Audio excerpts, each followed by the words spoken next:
지난해 12월 28일 구속된 이기영. 당시 적용된 혐의는 살인이었습니다. 그런데 경찰은 이기영이 처음부터 돈을 노린 강도살인일 수 있다고 보고 집중적으로 조사하고 있습니다. 평소 뚜렷한 직업 없이 생활한 이기영은 전 여자친구와 택시기사를 죽인 뒤 대출을 받는 등 7천만 원 가량의 돈을 가로챘습니다. 애초 범행 동기가 금품일 수 있다는 겁니다. 형법에서 살인보다 강도살인에 대한 처벌 수위가 더 높습니다. 살인은 5년 이상의 징역 또는 무기징역이나 사형에 처할 수 있는데 강도살인은 무기징역과 사형뿐입니다. 경찰은 또 추가 피해자가 있을 수 있다고 판단해 이기영의 주변인을 전수조사하고 있습니다. 이기영과 전 여자친구의 통신 기록을 조회해 1년간 연락을 주고받은 380명의 신변을 확인하는 겁니다. 통신사별로 사정이 있는 경우도 있고요. 그래서 좀 확인하는데 시간이 좀 걸리는 경우도 최종적으로 다 확인할 겁니다. 또 경찰은 오는 4일 검찰에 사건을 넘기며 이기영을 포토라인에 세우는 방안도 검토하고 있습니다. 신상 공개 사진이 현재 모습과 다르다는 지적이 있어 검찰 송치 때 얼굴을 보여줄 것으로 예상됩니다. 사람 죽일 수 있나? 이기영의 두 얼굴입니다. 이 택시기사와 전 연인을 잇따라 살해한 30대 남성, 이 살인범 이기영의 과거 행적이 속속들이 수면 위로 드러나고 있습니다. 이 택시기사를 살해한 닷새 뒤이자 이 검거 당일인 날까지도 일면식 없는 청년 5명에게 술과 식사를 사는가 하면 이 재력을 과시하는 듯한 행위를 했던 것으로 전해지고 있는데요. 네. 이 고양시 소재 한 주점에서입니다. 이 모르는 남성 5명에게 고기를 사주겠다 먼저 접근합니다. 이후 자리를 옮겨서는 이 건물 8개를 가지고 있다. 돈이 많은데 뭐 같이 일하겠느냐 듯한 이 과시를 하는 듯한 발언을 하면서 또 이어서 이 시키는 거 다 할 수 있냐, 또 이 사람도 죽일 수 있냐, 뭐 이런 식의 물음이 있었다고 합니다.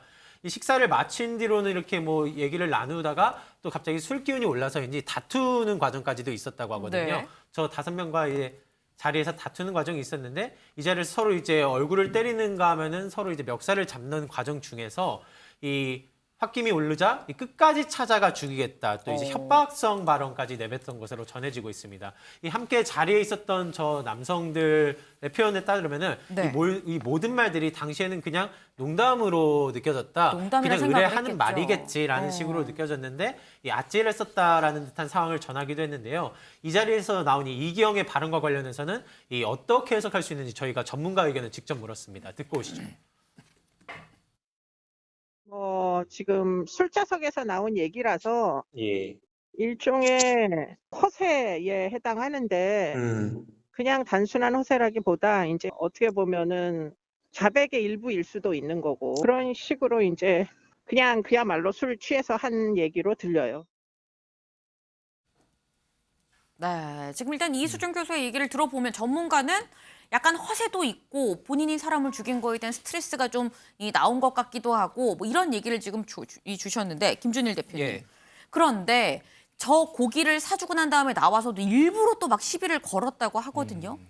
이걸 보고 또 일각에서는 범행 대상을 물색한 거 아니야라는 의혹의 시선도 있습니다. 뭐 그럴 가능성을 배제할 수는 없는데 일단 저쪽에 단체였잖아요. 네. 그러니까 한 명이었으면은 오히려 그럴 가능성이 있는데 단체를 다 어떻게 혼자서 할 수는 없는 거니까 그냥 우발적이라고 봐야 될 것 같습니다. 그리고 네. 그런 말을 한 것도 뭐 이렇게 진짜 범행을 위한 진지한 스카우트 뭐 이런 거로 보이지는 않아요. 아까 이수정 교수가 얘기했듯이 허세가 몸에 배어 있는 게 본인이 자존감이 낮은 사람들이 이런 식으로 허세를 하거든요. 그래서 네. 내가 뭐 돈도 많다, 부모님한테 물려받은 돈도 많고 막 이렇게 건물이 8채고. 여러 채였다 이렇게 막 허세가 몸에 배어 있는 사람인데 네. 우연찮게 이제 내가 힘도 세 이런 것까지 같이 나온 게 아닌가 그렇게 보여집니다. 일단은 뭐 그냥 일반 허세, 이 자존감이 낮은 사람이 부리는 허세 아니겠느냐라는 말씀을 지금 주셨는데 근데 이수아 기자 알고 보니까 이 이기영이 전과도 상당히 있습니다. 출소한 지 얼마 안 됐더라고요. 네, 음주운전으로 한번 감옥을 살다 왔는데 이게 한 번이 아니었습니다. 알고 보니까 음주 전과가 4범인 것으로 드러났는데요. 육군 부사관으로 근무를 하면서 2차례 적발이 됩니다. 한 번은 네. 단속하는 경찰을 거의 매달고 2km를 도주하기도 했고요. 손을 물어서 상처를 입혀서 군사법원에서 징역 1년 6월을 받습니다. 그리고 2018년에도 음주운전인데 이때는 집행유예로 다행히 감옥에는 가지 않지만 네. 2019년에 또 적발이 돼서 이때 징역 1년을 결국 삽니다. 금고 이상의 형을 받은 사람이 형이 집행이 종료되고 3년 안에 같은 음주운전으로 또 걸리잖아요. 그러면은 2배까지 가중 처벌이 됩니다. 그래서 이 부분 때문에 택시기사와 접촉사고 때도 아마 이런 식으로 범행까지 간 것 아닌가라는 분석이 나오고 있습니다. 이 설명드린 것처럼 이 택시 기사를 살해한 당일에도 이 술을 마신 것으로 확인이 됐죠. 네. 이 범행 직전 있었던 이 술자리에서의 모습이 공개되면서 이 또 다른 충격을 안기기도 했습니다. 이 살인마의 모습과는 다르다. 이게 쉽게 짐작이 안 간다라는 모습 때문인데요. 함께 보시면 이 술자리에서 이 술을 받거나 마시는 모습에서 이 고개를 돌려 술을 마시는 듯한 이 공손한 모습을 보이는가 하면요. 이 대화에도 정상적으로 참여했다고 합니다. 일반적인 모습으로 이 특이 징후가 없었는가 하면 이 이후 50분 뒤에 이 택시와 접촉 사고가 나면서 급격히 갑자기 이제 살인 사건이 생긴 건데 흔히 생각하는 이 살인범에 대한 모습이 사전에 좀 티가 날 것이라든지 뭔가 좀 특이한 징조가 있을 것이다라는 느낌과는 너무 다르게 정상적이고 오히려 멀쩡한 모습의 시민들은 좀 되레 충격을 받기도 했습니다. 또 이어서 저희가 좀 그런가 하면 이 이기영의 계정으로 추정되는 이 SNS 계정이 온라인에서 확인되기도 했는데요. 네. 이 해당 계정에 게재된 글 또한 좀 살펴봤습니다. 이 쓸만한 사람이 돼야겠다와 같은 내용들이 과거 게시물에 담겨 있었고요. 또 몇 달 사이를 두고서는 또 이제 내가 뭘 잘못했길래 쓸만한 사람이 돼야겠다와는 좀 이렇게 결이 다른 내용이 금방 또 올라오기도 했죠. 이 내가 잘못했어도 한두 번이지라면 누군가를 원망하는 듯한 모습이 좀 담기기도 했었는데요. 때문에 이런 좀 이렇게 정신 내지는 이렇게 상황이 좀 많이 바뀔 수 있는 것들에 대해서 뭐 사이코패스 같은 것들도 의심이 되지 않느냐, 검사를 좀 제대로 해봐야 되지 않느냐 하는 듯한 시민들 반응 역시 있었습니다.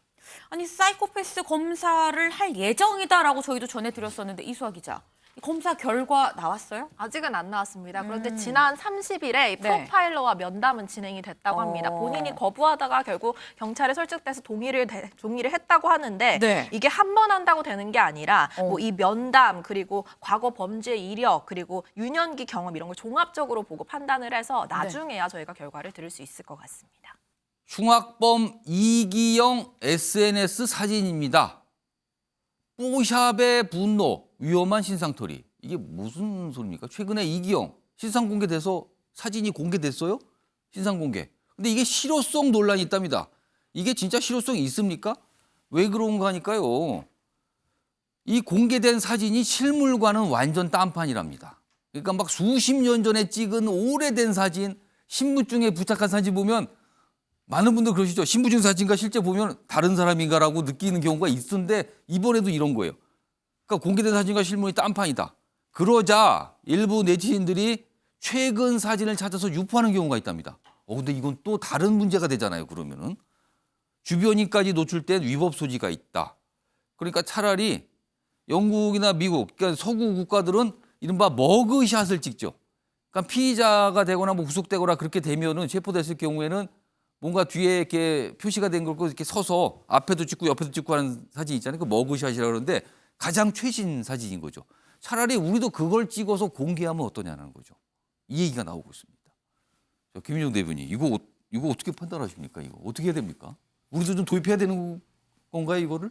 그래서 2010년도 4월 달에 그 피의자 신상 공개 제도가 이제 도입됐다고 하는데 그것도 그 강력범이 그 동의했을 때만 그 머그샷이라는 일반 사진을 공개할 수 있고 동의하지 않으면은 그 신분증 사진만 공개할 수 있게 우리나라는 제도가 이렇게 되어 있습니다. 신상 공개인데 동의를 받아야 되는 겁니까, 그럼? 현재 우리 제도가 그렇게 되어 있다고 하는데 미국의 많은 주라든지 선진국에서는 그런 그 피의자의 사진들을 다 실물 사진들을 공개하도록 되어 있는데 이제 장단점이 있을 것 같아요. 장단점이 있고 뭐 근데 그런 문제들을 좀 더 고민을 해가지고 제도적 개선이 좀 필요해 보입니다.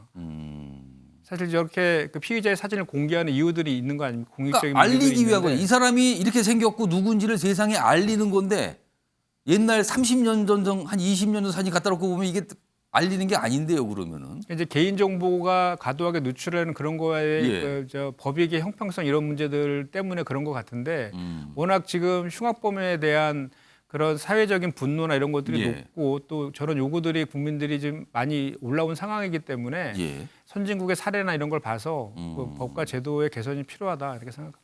문희석 의원님 지금 국회에 계시니까 이거 국회가 좀 할 수 있잖아요. 손만 대고 의지가 있다면. 근데 사실 많은 분들이 신상 공개라는 걸 떠올렸을 때 느끼는 생각받는 단어는 뭐냐면요. 일단 그 사람이 이렇게 생겼구나라는 사진을 좀 기대하고요. 그리고 그 사람이 조사를 받으러 왔다 갔다 하는 상황에 얼굴이 언론에 잡힐 거 아닙니까? 그럼 그것도 공개되길 통상 바라거든요. 근데 사진뿐만 아니라 신상 공개 결정돼도요. 한마디로 말씀드리면 다 뒤집어 쓰고 나와요. 그냥. 모자 쓰고 못 쓰고 다 가리고. 눈만 보입니다. 눈만. 이거 좀 어떻게 안 됩니까? 신상 공개 제도가 실효성을 가지려면요. 예. 관리가 좀 잘 돼야 되는데 예. 그 주소지라든가 뭐 인상착의 사진이라든가 이런 예. 것들이 사실은 직접 경찰서에서 요구해서 확인하고 관리되는 게 아니고 그 대상자가 신고한 주소, 예. 대상자가 제출한 사진 뭐 이런 식으로 진행이 되기 때문에 그 이게 이제 한계가 있는 문제가 거잖아요. 되는 거죠. 실제와 예.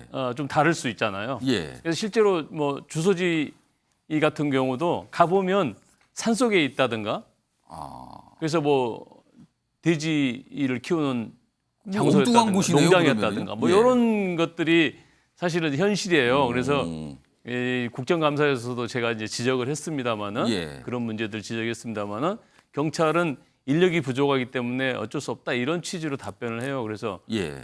그런 정도의 인력은 좀 보완을 해야 되지. 전체 공무원 숫자 줄인다고 해서 그런 숫자까지 다 줄이게 되면 우리 사회가 어떻게 안심하고 살 수 있는 사회가 되겠느냐.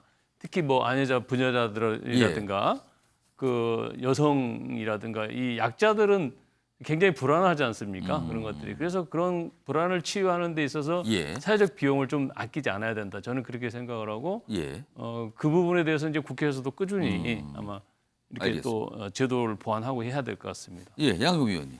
예, 저는 그게 한 가지를 더 추가하고 싶은데요. 이 성범죄자 알림이 제도가 있습니다. 예. 사실 홈페이지에 들어가서 우리 집 주변에 성범죄자가 살고 있는지를 확인할 수 있는 제도인데요. 여기도 지금 사진이 제대로 된 사진을 볼 수가 없어요. 뭐 마찬가지 이런 사진도 쓰는 그리고 거죠. 흉악범도 마찬가지고. 그래서 그러면 이 부분에 실제적으로 대한 제도 개선이 맞닥뜨려도 저는 누군지 모를 수도 있는 맞습니다. 거죠. 제도 개선이 필요하다고 생각을 하고요. 신상 공개를 흉악범의 신상 공개도 사실은 위원회를 통해서 결정이 되지 않습니까? 예. 이렇게 됐을 때는 그 필요성을 인정한 것이라고 보고요. 그에 예. 대한 제대로 된 정보를 국민들께 알리는 것이 저는 신상털이라든지 이런 것도 방지할 수 있지 않을까 그렇게 생각해서 저는 성범죄자 알림이 동시에 이런 부분에 대한 제도 개선에 대해서 국회가 좀 더 심도 있는 논의가 필요하다고 생각합니다. 그러니까 제도가 부족하니까 뽀샵의 분노에서 위험한 신상털이를 하고 있다. 그냥 사적으로 나서는 거잖아요. 이렇게 되면 이거는 안 되는 거 아닙니까? 이건 또 다른 문제를 또 일으키기 때문에요. 제도가 없어서라기보다는요. 그 정보 제공자가 본인이 하기 때문에 그런 거예요. 그러니까 그걸 바꿔야 된다는 말씀이에요. 요구하면 되는 거죠. 지금 현재의 정보, 제대로 된 정보를 관리기관에서 요구하면 실제 현재 정보를 그대로 노출을 시킬 수가 있는 것이죠.